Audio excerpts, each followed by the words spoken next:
Samira and her husband just moved back to her childhood neighborhood, and she immediately notices that creepy old house across the street.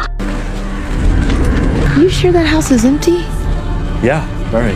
But when Samira looked over, she clearly saw a light on in the second floor window, as if someone were standing behind it, watching her. From that day on, Samira became particularly curious about that house. Every day on her way home, she would glance at it a few extra times. Her husband told her the house had been abandoned for 20 years, never put up for sale and never inhabited. That evening, when Samira returned home, she noticed a figure standing in the second floor window across the street. It was looking right at her. Samira was used to staying curious and vigilant about her surroundings, and this unusual occurrence made it impossible for her to ignore. That day, she was invited to visit her neighbor Carol, and met a few neighbors along the way. As the conversation grew more relaxed, she casually brought up that eerie old house. To her surprise, everyone's expressions immediately turned somber. Marge believed the house was haunted, because, even though no one lived there, the lights would turn on and off by themselves. Carol, who had lived there for many years, recalled the past. 20 years ago, the Grant family lived in that house, and their daughter died mysteriously at home. There were always conflicting accounts of what happened that night, and even some mysterious and eerie rumors circulated. Afterward, the Grants moved away in a hurry, but they never sold the house. For a full 20 years, no one had set foot in that house. Marge, who was quite brave,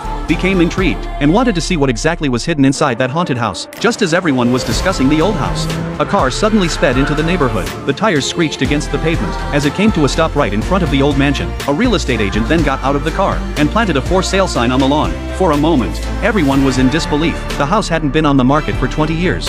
Yet now that they'd brought it up, the owner suddenly wanted to sell. After returning home, Samira felt something was off, and immediately went online to research the neighborhood's history. The area was originally developed by the Sinclair family in 1902, but when she searched for news about that house from 2005, the webpage was blank. It was as if that period of history had been deliberately erased. Early the next morning, Marge knocked on Samira's door, pointing to the old house across the street.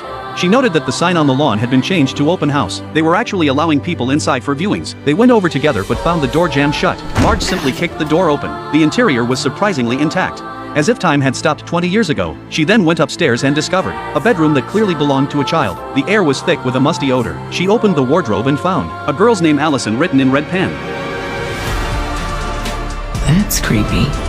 That night, when Samira returned home, she happened to glance across the street and noticed that the old house had already been sold. She was very curious that someone would buy such a spooky house. She immediately went to Carol's house to ask around, and learned that the buyer was a male doctor, who had paid the full amount in cash in a single transaction. At 2 a.m., Samira still couldn't sleep. She lay in bed scrolling through TikTok to kill time. Suddenly, the sound of a car engine came from outside the window. She hurriedly woke her husband to go check across the street. The new owner was moving furniture into the house. There was something inexplicably eerie about the scene. The following night, Samira and her husband were chatting on the balcony. She happened to glance at the second floor window across the street.